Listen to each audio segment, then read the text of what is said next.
такую постпубликацию.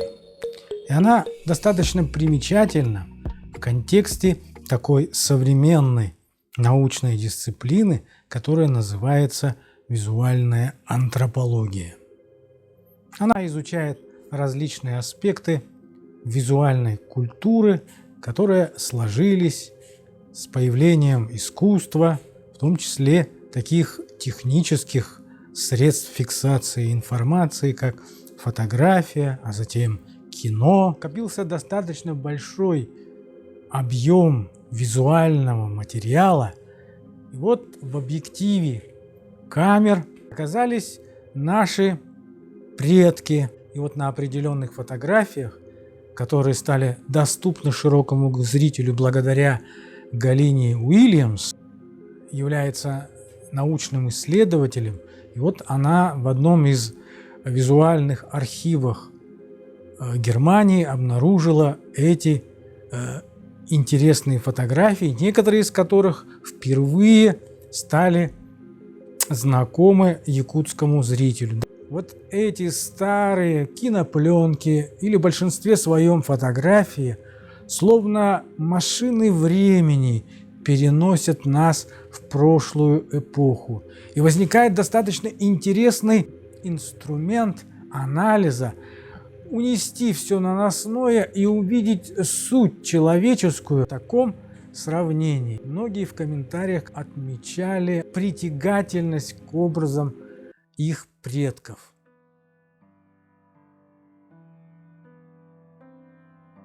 Галина Уильямс рассказывает: «Я приобрела эти две старинные фотографии Якутска года 4 назад на онлайн-аукционе у продавца, живущего во Франции.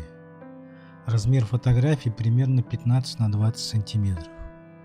Изготовленные в технике альбуминовой печати с использованием яичных белков. Этот метод фотопечати был популярным во второй половине 19-го. Наверное, именно по этой причине продавец указал дату снимков, как 1870 год. Однако, когда я разместил фотографии на своей странице в соцсети, местные краеведы заключили, что обе фотографии датируются 1912 годом.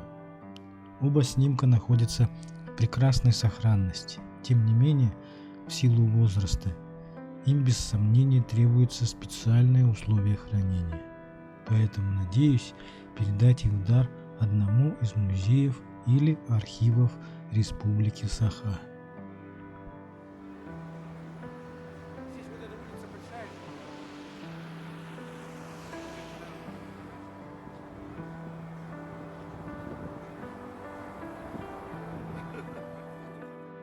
Выявленные Галиной Уильямс фотографии представляют очень большой научный интерес как для ученых, как для краеведов, так и для общественности, всех тех, кто занимается историей Республики Саха-Якутия, одного из удаленных, самых крупных субъектов Российской Федерации, который имеет богатую историю. Эти фотографии являются итогом собирательной работы корреспондентов Попова, Васильева и Оленина, которые были аккредитованы и, так сказать, являлись посредниками крупных этнографических музеев Германии в лице таксидермиста Императорского зоологического музея Пфиценмайера и Оскара Вильгельма Иденцеллера. Вот эти заказы на сбор вещевых иллюстративных материалов на территории Якутской области курировал в Санкт-Петербурге купец-антиквар Александр. По заказам музеев Германии сборы производились в 1901, 1905 годах, 1910, а также в 1914-1916 годы. Фотографии хранятся в Линден-музее, Берлинском этнографическом музее и Лейпцигском этнографическом музее, так называемый музей Грасси. Они в основном, конечно, все хорошо известны, опубликованы в России, но мы отдали эти фотографии на экспертизу в Институт гуманитарных исследований, и Боякова Сардана Ильинична любезно согласилась сделать экспертизу этих фотографий. И вот выяснилось, что помимо вот 18 хорошо известных фотографий, вот 8 известных, 8, в общем-то, малоизвестные, а 9 абсолютно неизвестны. Не только ученым, но и публике, и они будут впервые введены в научный оборот. Так что можно считать, что это приятным таким вот моментом, открытием, можно сказать. И эти фотографии сегодня вы можете посмотреть вот в лица людей прошлого, в орудия труда, в быт, которые можно использовать в последующем как в кинофильмах, так и в этнографической работе и так далее. Что хотелось бы сказать? Дело в том, что вот на все эти экспедиции, на все эти работы, ассигнованы были достаточно серьезные суммы.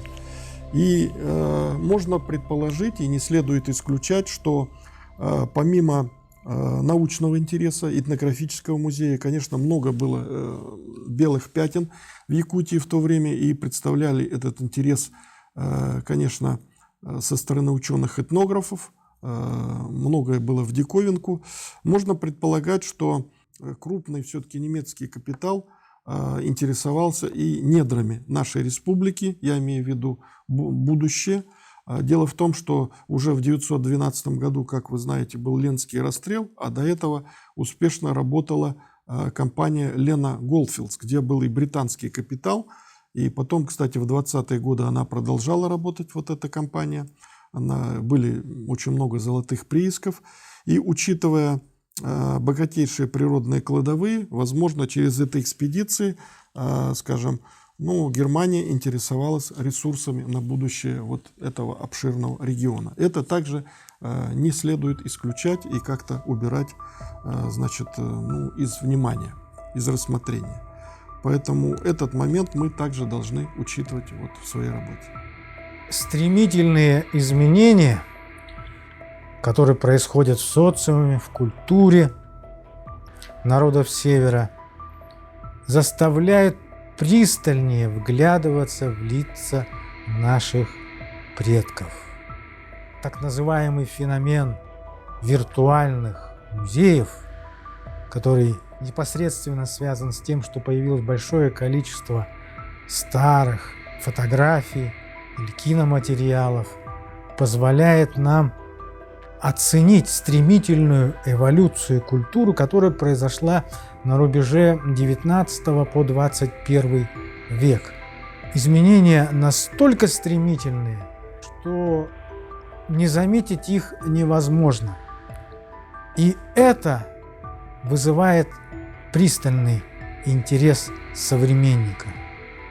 Вот такой виртуальный музей, словно культурный телескоп или тот английский Стоунхендж, позволяет заметить все изменения, которые произошли с человеком, с нашим обществом за эти 1,5-2 столетия.